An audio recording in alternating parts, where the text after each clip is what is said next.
வணக்கம். இது ஐபிசி தமிழின் இன்றைய மதிய செய்திகள். முதலில் தலைப்புச் செய்திகள்.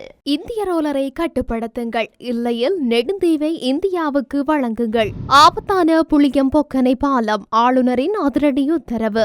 வருகின்ற 8ஆம் தேதி ஆந்திராவில் பிரதமர் மோடி ரோடு ஷோ. எரிபொருள் இறக்குமதியின் போது தரகு பணம், அமைச்சர் விளக்கம். சாரதி அனுமதி பத்திரங்கள் தொடர்பில் வெளியாகியுள்ள அறிவிப்பு. ஜிலிசங் மனோ கணேசனுடைய விசேட சந்திப்பு. புதிய வைரஸ் பற்றி பீதியடைய வேண்டாம், சீனா சொல்கிறது. தொடர்வன விரிவான செய்திகள். நெடுந்தீவு கடற்பரப்பில் இந்திய அத்துமீறிய ரோலர் படகுகளை தடுத்து நிறுத்துவதற்கு இயலாதுவிட்டால் எம்மை வேறொரு பிரதேசத்திற்கு மாற்றிவிட்டு நெடுந்தீவை இந்தியாவுக்கு வழங்கிவிடுங்கள் என நெடுந்தீவு இளம்புரை கடத்தொழிலாளர் கூட்டுறவு சங்கத்தின் தலைவரும் சமாச பிரதிநிதியுமான சத்தியாம்பிள்ளை தோமாஸ் தெரிவித்துள்ளார். நேற்றைய தினம் யாழ்ப்பாணம் மாவட்ட கடத்தொழிலாளர் கூட்டுறவு சங்க சமாசத்தில் இடம்பெற்ற ஊடகவியலாளர் சந்திப்பின் போதே இவ்வாறு குறிப்பிட்டுள்ளார். மேலும் தெரிவிக்கையில், நெடுந்தீவு கடற்பரப்பில் பல வருட காலமாக இந்தியா அத்துமீறிய இழுவை படகுகளினால் எமது கடத்தொழிலாளர்கள் பாரிய இன்னல்களை அனுபவித்து வருகின்றனர். கடந்த 29ஆம் தேதியும் இந்தியா அத்துமீறிய இழுவை படகுகளினால் எமது 30 கடத்தொழிலாளர்களின் சுமார் 40,000 ரூபாய் பெறுமதியான வலைகளை அறுத்து செல்லப்பட்டுள்ளது. எமது கடத்தொழிலாளர்கள் தமது வாழ்வாதாரத்தை கொண்டு செல்ல முடியாத அளவிற்கு இந்திய ரோலர்களினால் துன்பங்களை அனுபவித்து வருகின்றார்கள். முன்னாள் கடத்தொழில் அமைச்சர் இந்தியா ரோலர்களை கட்டுப்படுத்துவதற்கு இந்தியாவில் பேச்சுவார்த்தை நடத்தினார், தோல்வியில் முடிந்தது. கச்சதீவில் இரு நாட்டு கடத்தொழிலாளர்களையும் அழைத்து பேசினார், தோல்வியில் முடிவடைந்தது. இவ்வாறு இந்திய கடத்தொழிலாளர்களை கட்டுப்படுத்துவதற்கு மேற்கொண்ட அனைத்து பேச்சுவார்த்தைகளும் தோல்வியில் முடிவடைந்ததால் நாம் என்ன செய்வது? ஆகவே நெடுந்தீவில் இருந்து கொண்டு எமது வாழ்வாதார தொழிலை செய்ய அரசாங்கம் நடவடிக்கை எடுக்காவிட்டால் எம்மை வாழ்வதற்கு ஏற்ற ஒரு இடத்துக்கு மாற்றிவிட்டு இந்தியாவுக்கு நெடுந்தீவை ஒப்படையுங்கள், எங்களை வாழவிடுங்கள் எனவும் அவர் மேலும் குறிப்பிட்டுள்ளார். முல்லைத்தீவு வீதியில் அமைந்துள்ள புளியம்பொக்கனை பாலத்தின் திருத்த வேலைகள் ஆரம்பமாகும் வரை அந்த பகுதியில் உரிய சமிஞ்சைகளையும் தடைகளையும் அமைக்குமாறு வடக்கு மாகாண ஆளுநர் வேதநாயகன் அறிவுறுத்தியுள்ளார். அந்த வீதியூடாக பயணித்த இளைஞர்கள் இருவர் பாலத்தின் புனரமைப்பு வேலைகள் இடைநடுவில் நிறுத்தப்பட்டுள்ளமையால் பாலத்தினுள் வீழ்ந்து உயிரிழந்ததாக ஊடகங்களில் செய்திகள் வெளியாகியிருந்தன. இந்த நிலையில் அந்த வீதியூடாக பயணித்த ஆளுநர் இடைநடுவில் புனரமைப்பு நிறுத்தப்பட்டுள்ள பாலத்தை பார்வையிட்டதுடன் அந்த பகுதி மக்களுடனும் கலந்துரையாடியுள்ளார். இதன்போது வீதி அபிவிருத்தி அதிகார சபையின் பொறியியலாளர்களும் போலீசாரும் அங்கு பிரசன்னமாகி இருந்தனர். புனரமைப்பை முன்னெடுத்த ஒப்பந்தக்காரரின் ஒப்பந்தம் ரத்து செய்யப்பட்டுள்ள நிலையில் அந்த பாலத்தின் இருபுறமும் வைக்கப்பட்டிருந்த எச்சரிக்கை சமிஞ்சைகள் அவரால் எடுத்துச் செல்லப்பட்டுள்ளதாக ஆளுநருக்கு தெரியப்படுத்தப்பட்டுள்ளது.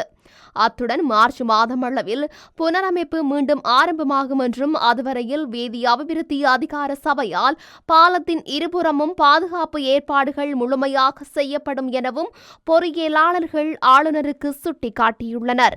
பிரதமர் நரேந்திர மோடி வருகின்ற 8ஆம் தேதி ஆந்திர மாநிலம் விசாகப்பட்டினம் வருகின்றார். பல கோடி ரூபாய் மதிப்பிலான திட்டங்களுக்கு அடிக்கல் நாட்டுகின்றார். முன்னதாக மாவட்ட கலெக்டர்கள், பல்வேறு துறை அதிகாரிகள், போலீஸ் சூப்பிரண்டுகளுடன் ஆலோசனை நடத்த உள்ளார். இதையடுத்து விசாகப்பட்டினத்தில் சம்பத் விநாயகா கோவிலில் இருந்து ஆந்திர பல்கலைக்கழகம் சபா வேதிகா சாலையில் ரோடு ஷோ நடத்துகின்றார். நிகழ்ச்சியில் கலந்து கொள்ள உள்ள பொதுமக்களுக்கு குடிநீர் வாகன நிறுத்தம் மற்றும் தற்காலிக கழிப்பறைகள் அமைக்கும் பணி நடைபெற்று வருகின்றது. இதையடுத்து விசாகப்பட்டினத்தில் ரயில்வே மண்டலம் அமைப்பதற்காக அடிக்கல் நாட்டுகின்றார். அனாகாப்பள்ளி மாவட்டம் நக்கப்பள்ளி புதி மடகாவில் ரூபாய் 65,370 கோடி மதிப்பில் 3 கட்டடங்களாக ஒருங்கிணைந்த பசுமை ஹட்ரோ மையம் அமைக்க அடிக்கல் நாட்டுகின்றார். இதேபோல 2001 ஏக்கரில் ரூபாய் 1,876.66 கோடி மதிப்பில் மொத்த மருந்து பூங்கா மையத்திற்கு அடிக்கல் நாட்டுகின்றார். இதன் மூலம் 54,000 பேருக்கு வேலைவாய்ப்பு கிடைக்கும் என அதிகாரிகள் தெரிவித்தனர். இதையடுத்து கிருஷ்ணாபட்டினத்தில் 2,500 ஏக்கர் பரப்பளவில் ரூபாய் 1,518 கோடி மதிப்பில் தொழில் மையம் அமைக்க அடிக்கல் நாட்டுகின்றார். இதன் மூலம் 50,000 பேருக்கு வேலைவாய்ப்பு கிடைக்கும். இந்த நிகழ்ச்சியில் ஆந்திர முதல் மந்திரி சந்திரபாபு நாயுடு, துணை முதல் மந்திரி பவன் கல்யாண் மற்றும் மந்திரிகள், எம்எல்ஏக்கள், பாஜக மாநில தலைவர் புரந்தரேஸ்வரி உள்ளிட்ட பலர் கலந்து கொள்கின்றனர். எரிபொருள் இறக்குமதியின் போது தரகு பணம் பெற்றுக் கொள்ளப்படுவதாக தாம் குற்றம் சுமத்தவில்லை என வர்த்தக உணவு பாதுகாப்பு மற்றும் கூட்டுறவு அமைச்சர் வசந்த சமரசிங்க தெரிவித்துள்ளார். 1 லிட்டர் எரிபொருளில் 162 ரூபாய் தரகு பணம் முன்னாள் அமைச்சருக்கு செல்வதாக ஜனாதிபதி அனுரகுமார திசாநாயக்கவோ அல்லது தமது கட்சியின் உறுப்பினர்கள் எவரோ குற்றம் சுமத்தியதில்லை என அவர் சுட்டிக்காட்டியுள்ளார். 1 லிட்டர் எரிபொருளில் 102 ரூபாய் வரி அறவீடு செய்யப்படுவதாகவே ஜனாதிபதி குறிப்பிட்டிருந்தார் என தெரிவித்துள்ளார். மேலும் இந்த வரியில் 50 ரூபாய் திரைசேரியினால் கடனுக்காக அறவீடு செய்யப்படுகின்றது என ஜனாதிபதி சுட்டிக்காட்டியிருந்தார் என வசந்த சமரசிங்க குறிப்பிட்டுள்ளார். எரிபொருளுக்காக விலை இந்த கடனையும் சேர்த்தே நிர்ணயம் செய்யப்படுகின்றது என அவர் கூறியுள்ளார். எரிபொருள் விலை நிர்ணயமானது விலை சூத்திரத்தின் பிரகாரம் மேற்கொள்ளப்படுகின்றது எனவும் இறுதியாக மேற்கொள்ளப்பட்ட விலை நிர்ணயமும் அவ்வாறே மேற்கொள்ளப்பட்டது எனவும் அவர் சுட்டிக்காட்டியுள்ளார். அச்சிடுவதில் தாமதம் ஏற்பட்டுள்ளதால் மோட்டார் போக்குவரத்து துறை திணைக்களத்தில் குவிந்துள்ள சாரதி அனுமதி பத்திரங்கள் விரைவில் வழங்க நடவடிக்கை எடுக்கப்படும் என தெரிவிக்கப்பட்டுள்ளது. இவ்வாறு தேக்க நிலையில் உள்ள 1,30,000 சாரதி அனுமதி பத்திரங்கள் அச்சிடப்பட்டு 1 மாதத்திற்குள் வழங்கப்படும் என போக்குவரத்து மற்றும் நெடுஞ்சாலைகள் பிரதி அமைச்சர் கலாநிதி பிரசன்ன குமார குணசேன தெரிவித்துள்ளார்.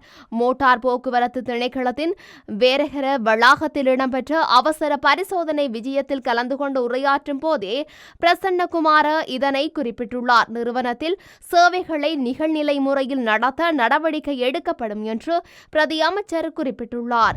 இலங்கையில் தேசிய இனப்பிரச்சினைக்கான தீர்வு விவகாரம் அதிகார பகிர்வு விடயம் தொடர்பில் அமெரிக்க தூதுவர் ஜூலி சங்குடன் தமிழ் முற்போக்கு கூட்டணியின் தலைவர் மனோ கணேசன் எம்பி கலந்துரையாடியுள்ளார்.